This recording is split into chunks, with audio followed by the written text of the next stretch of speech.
Voyager c'est super, et encore plus quand on est fan de vintage, parce que ramener des pièces de l'étranger, c'est le top de la classe.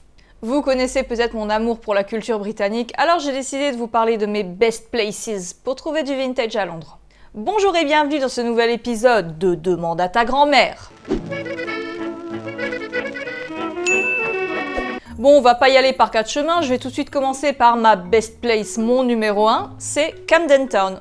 Oui, vous avez bien entendu, Camden Town. Là où quand on sort du métro, on est directement plongé dans l'ambiance avec sa rue principale, Camden High Street. Célèbre dans les guides touristiques pour ses façades avec leurs éléments en relief représentant diverses chaussures, marques et boutiques. Connu aussi pour ses punks, on relie souvent ce quartier aux cultures alternatives. C'est pas faux en soi, puisqu'on y trouve de nombreux salons de tatouage et piercing, boutiques gothiques, punk, hippie ou même Lolita. Pour la petite expérience personnelle, je suis tombée amoureuse de ce quartier lors de mon premier voyage à Londres, il y a exactement 21 ans de ça, et c'est ici que j'ai découvert style et musique gothique. J'en parle de ma révélation avec un disque des Cure dans cette vidéo. Mais Camden Town, c'est bien plus que le berceau de modes alternatifs bien connus. En continuant un peu plus loin sur la High Street, vous tomberez sur le Camden Lock et le célèbre Stables Market. Et Camden, ça n'a pas toujours été le marché qu'on connaît aujourd'hui. Faut que je vous raconte quand même, c'est plus fort que moi. Mais c'est aussi pour ça que j'aime ce quartier. C'est un lieu chargé d'histoire. Vous le sentez venir Au 19e siècle, Camden était un important site industriel et plaque tournante de transport fluvial et ferroviaire qui reliait Londres et le nord du pays. Les structures servaient de lieu de stockage et étaient notamment louées par Gilbey's, un importateur de vin et distillateur de gin renommé dans le monde entier. Et là, je vous vois, vous avez directement pensé à Alfie Solomons et son business dans Peaky Blinders, avec Tommy Shelby qui arrive sur le canal en bateau et tout ça. Je pense que la série représente relativement bien ce à quoi Camden ressemblait au début du XXe siècle. C'est sûr qu'il devait y avoir du smuggling. Les chevaux avaient également un rôle extrêmement important pour le transport des marchandises. Pour qu'ils soient en sécurité, on les faisait passer par les tunnels situés sous les lignes de train. Bien entendu, ils habitaient là aussi, pour ceux qui se demandaient pourquoi plein de boutiques ont des portes d'écurie. Vers 1880, il y avait plus de 800 chevaux hébergés dans les différents bâtiments. Il y en avait même avec un étage, accessible par des rampes qui sont toujours présentes aujourd'hui. Et le Horsemaster habitait là où il y a maintenant la boutique Doc Martens. Camden possédait même son propre hôpital pour chevaux. À l'époque, les soins pour les animaux, c'était pas le top. Mais comme ils étaient nombreux et très importants pour les diverses activités, c'était un progrès de leur apporter des meilleures conditions de vie et de soins.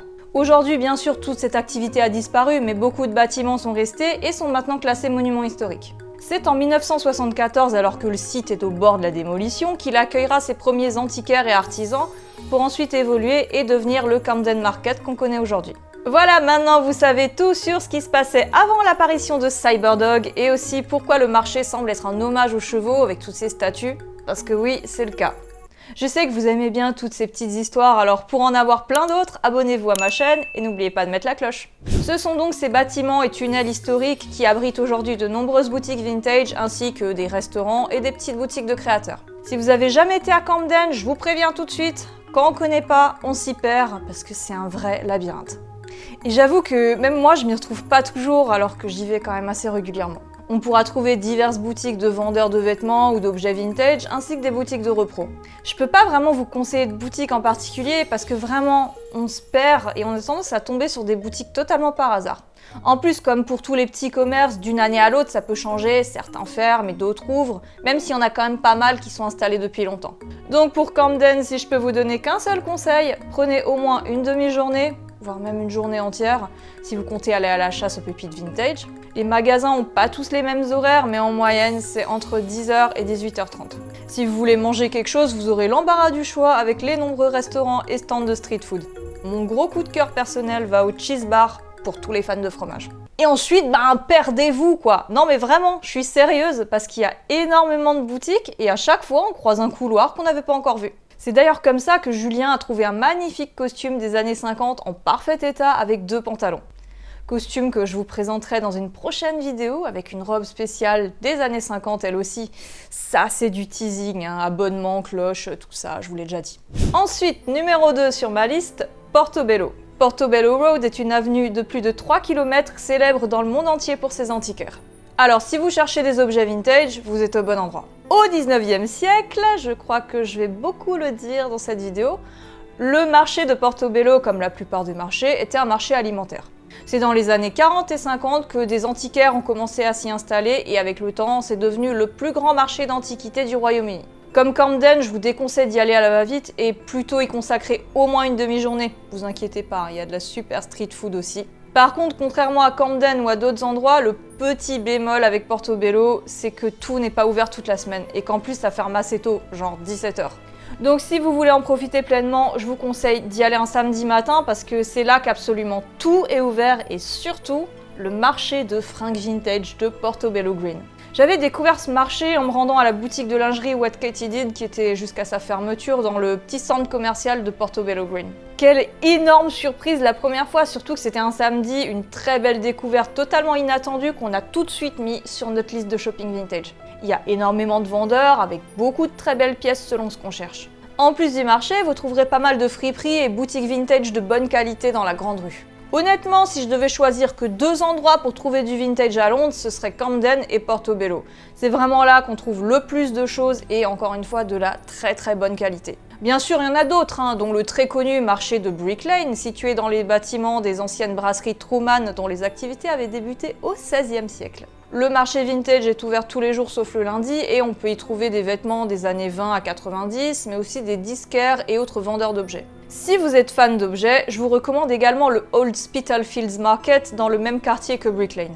Ce marché, où vous pourrez trouver divers stands d'antiquaires, artistes et créateurs, se trouve également dans un bâtiment historique au style victorien. Petit bonus dans le quartier pour les gros fans de 19e siècle. À 2 pas du Old Spitalfields Market, au numéro 18 Folgate Street, vous trouverez une porte qui ne paye pas de mine. Surplombée d'un lampadaire, il s'agit de la Dennis Severs House, l'un des musées les plus insolites de Londres.